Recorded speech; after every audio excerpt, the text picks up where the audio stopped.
Welcome to the Banker Lamp. Please enjoy the video. You're already in FaceTime. Start the call and keep the iPad unlocked. Once connected, ask the other person to prepare their device for screen sharing. Make sure both devices use iPad OS 15 or later and SharePlay is enabled in settings. Without that, screen share won't work.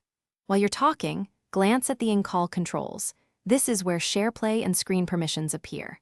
If prompted, allow screen recording permission so you can view what they share. That step is quick and essential.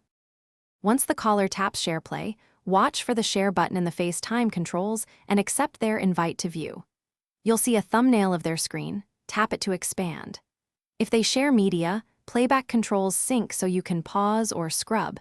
This is why SharePlay is better than simple mirroring.